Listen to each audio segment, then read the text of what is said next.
pasar. Kegagalan pasar terjadi apabila mekanisme pasar tidak berfungsi secara efisien di dalam menghasilkan dan mengalokasikan sumber-sumber ekonomi yang ada dalam masyarakat. Dalam hal ini, mekanisme pasar akan menyebabkan barang yang dihasilkan menjadi terlalu banyak atau bahkan terlalu sedikit. Di dalam kondisi yang sangat ekstrim, kegagalan pasar akan menyebabkan pasar tersebut tidak terjadi, sehingga barang dan jasa tertentu tidak dihasilkan di dalam pasar. Faktor-faktor yang mempengaruhi kegagalan pasar. Yang pertama yaitu common access atau sumber daya alam dan energi yang dapat digarap bersama. Sifat ini menutup kemungkinan terjadinya suatu pasar dengan hilangnya scarcity rent atau biaya yang harus dikeluarkan oleh produsen untuk setiap tambahan sumber daya alam yang dapat diproduksi saat ini. Hal itu terjadi karena adanya kebebasan perusahaan di dalam beroperasi. Contoh nyata pada sumber daya alam dan energi yang tidak bertuan, yaitu pada sektor perikanan. Pada prinsipnya, masalah sumber daya alam dan energi dapat diatasi yaitu dengan cara pemberian hak milik yang jelas atau memberikan batasan-batasan di dalam bereksploitasi. Faktor yang selanjutnya ialah pengusaha kebanyakan mengesampingkan nilai lingkungan, terutama dengan tidak ditanggungnya biaya sosial yang dihasilkan dari produksinya. Faktor yang selanjutnya yaitu adanya monopoli.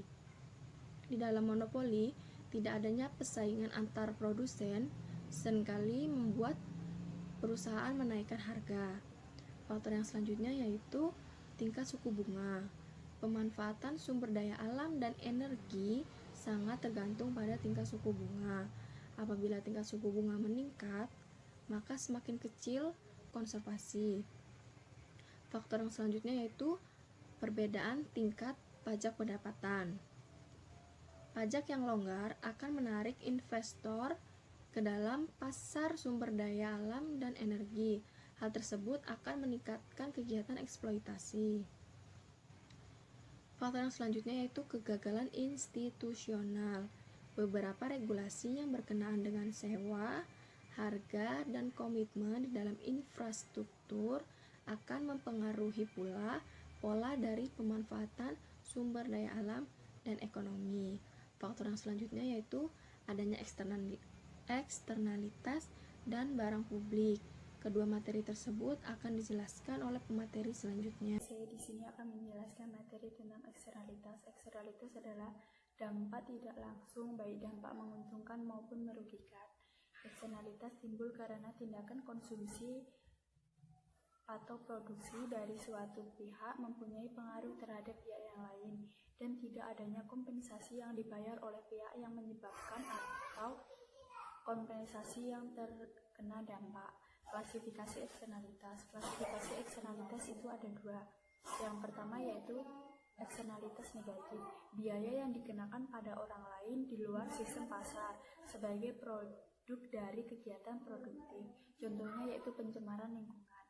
Yang kedua yaitu eksternalitas positif, tindakan suatu pihak yang memberikan manfaat bagi pihak lain. Contohnya yaitu adanya suntikan apiobik terhadap suatu penyakit, maka suntikan tersebut selain bermanfaat bagi orang yang bersangkutan, juga bermanfaat bagi orang lain, yakni tidak tertular penyakit. Dampak dari eksternalitas positif dan eksternalitas negatif. Yang pertama yaitu suatu produsen terhadap produsen lain. Dikatakan suatu produsen terhadap produsen lain yaitu kegiatan produksi dikatakan mempunyai dampak eksternal terhadap produsen lain jika kegiatan itu mengakibatkan terjadinya perubahan atau penggeseran fungsi produksi dari produsen lain. Yang kedua yaitu dampak produsen terhadap konsumen.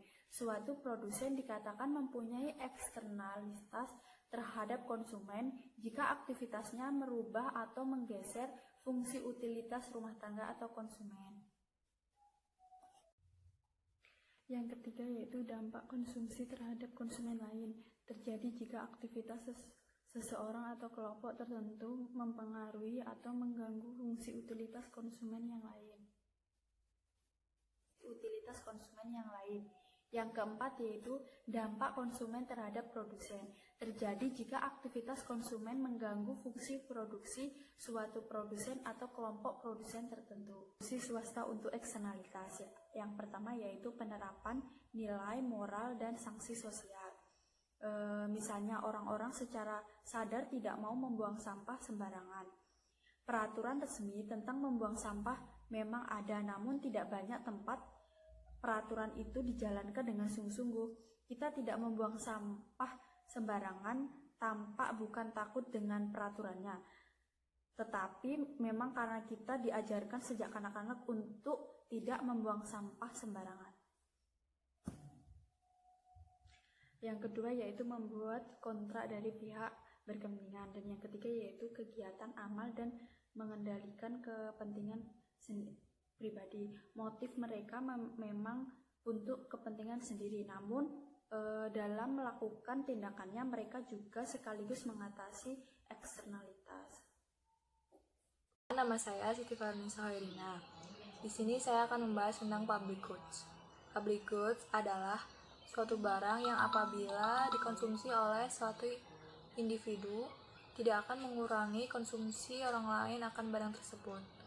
Ciri-ciri public goods ada dua, yaitu yang pertama non-rivalry dan non-excludable.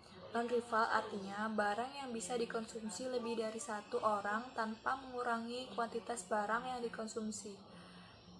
Jadi, barang-barang ini di mana manfaatnya dapat diberikan bagi pengguna tambahan dengan biaya marginal nol.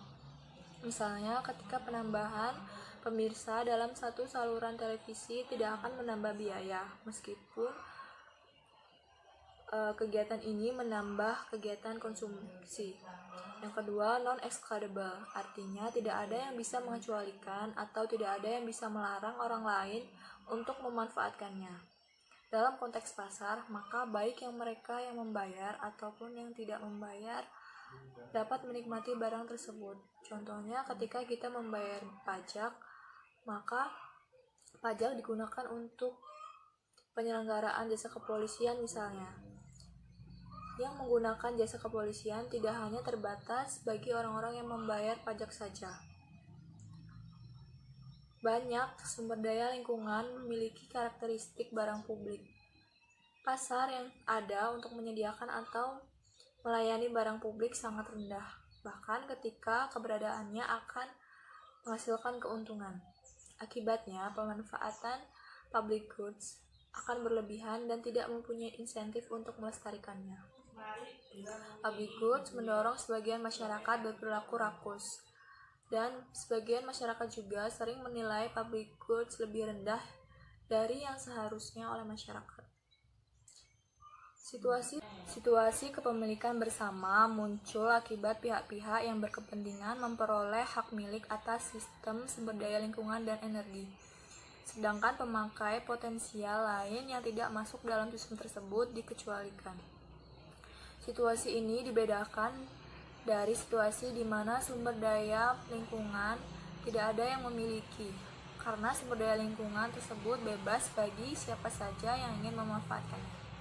Dengan akses terbuka, maka pasar tidak dapat sendirinya mengalokasikan secara imperfect information atau informasi yang buruk hanya mencerminkan batasan dari apa yang akan diketahui individu di dunia yang kompleks, di mana ketidaktahuan yang akut dan potensi biaya dari ketidaktahuan tersebut besar, dan intervensi pemerintah yang dapat menawarkan keuntungan efisiensi yang substansial. Namun, tidak ada jaminan bahwa intervensi pemerintah akan benar-benar mencapai efisiensi ini. Imperfect information dan risk uncertainty menjadi situasi di mana tindakannya memiliki konsekuensi yang tidak dapat diubah. Nama saya Natasha Faizati. Saya akan membahas mengenai analisis biaya dan manfaat atau cost-benefit analysis dan kegagalan pasar dalam perspektif Islam. Yang pertama, apa itu analisis biaya manfaat? Analisis biaya manfaat adalah proses pengolahan informasi yang digunakan untuk menilai tujuan yang berguna dan memberikan pilihan penyelesaian masalah melalui pengujian produk dan pengeluaran biaya dalam berkegiatan. Atau secara sederhananya, cost benefit analysis dapat diartikan sebagai proses menghitung semua biaya dari sebuah kegiatan bisnis atau sebuah keputusan. Terdapat beberapa langkah-langkah melakukan cost-benefit analysis. Yang pertama, buat kerangka analisisnya terlebih dahulu. Kemudian yang kedua, identifikasi biaya dan manfaatnya. Kemudian tentukan nilai dari setiap biaya dan manfaat yang ada. Kemudian, hitung total biaya dan manfaat, lalu bandingkan.